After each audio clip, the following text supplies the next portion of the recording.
Today's episode is titled 10 plus 2. This has nothing to do with math per se, but can be an excellent teaching strategy for you to use in your classroom. I showed the video from the Let's Teach a YouTube channel, and the link to this video is in the show notes. It's called Instructional Strategies, the 10 plus 2 teaching method. You planned a great lesson and presented it to your students. As far as you could tell, everything went really well.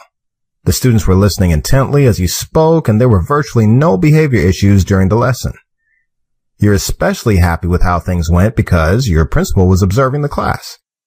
You and your principal decide to meet after school to talk about how the lesson went, so you hustle to the office to get her feedback. The principal lets you know that the lesson went really well, but has one big issue. She says you lectured for too long. She actually timed you and said that you talked for about 25 minutes of the 60-minute class.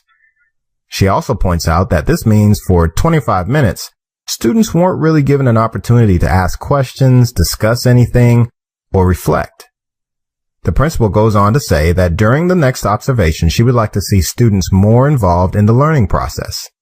She then offers this thought. The person doing the most talking about a concept is probably doing the most learning about it. As you reflect on the meeting, you understand that the content of the lesson was good, but student participation was lacking for too long into the class. You need a strategy to make sure students are involved during the lesson itself. Allow me to offer a suggestion. Consider 10 plus 2. No, not the math problem, the teaching strategy. 10 plus 2 is actually a direct instruction teaching method that works really well for teachers who are looking for ways to make sure students are active participants in the lesson. Here's how it works. The teacher provides direct instruction for about 10 minutes and then pauses the lesson for 2 minutes. During the 2 minutes, students can do a variety of things. For example, you could have them do a quick journal entry about what they've learned up to that point in the lesson. You could also ask students to partner up and discuss a question that you've posed. Once the 2 minutes is up, the lesson resumes and the cycle continues. Now remember, you're the teacher. The strategy is just a tool, so feel free to adapt it to meet the needs of your students. The important thing to understand about this method is it allows students to be involved in the learning experience and provides you with valuable formative feedback that you can then use to determine which students require additional support through small group instruction and perhaps tutoring. Oh, one more thing. Like the principal said, the person doing the most talking about a concept is probably also doing the most learning about it. See you later.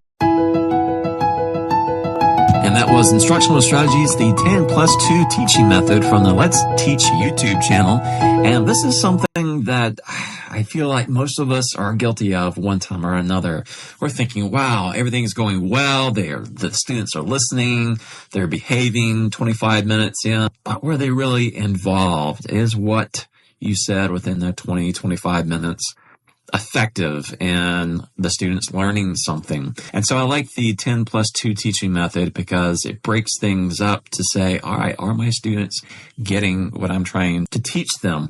And I believe this also applies to long videos. Too often we as teachers will put in a 25, 35, 45 minute instructional video, and it can be a very engaging video, but how active are the students? How much are they participating? When are they getting involved with the material that you are trying to pass along to them? You know, whether it's 10 plus 2 or 15 plus 5, find some way to make sure that when you're doing direct instruction, that there's some student involvement, that there's some student feedback, whether it's written reflection, student-to-student discussion, class discussion, or just doing some sort of game. I like doing Toss It, where I take a ball and say, all right, tell me something interesting or that you felt was important or interesting from this video or from what I've said so far, and just toss the ball, and that student catches it and tells me one thing that they thought was interesting or important, and they'll toss it to someone else, and that student will add to that. Just make sure that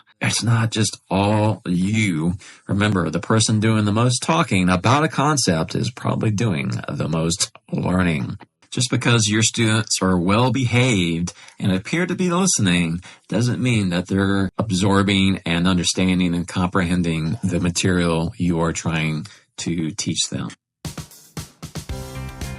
What are your strategies for making sure that your students are more actively engaged? I'd love to hear your strategies of how you encourage student participation. I hope you have a great rest of the week. We'll see you next time.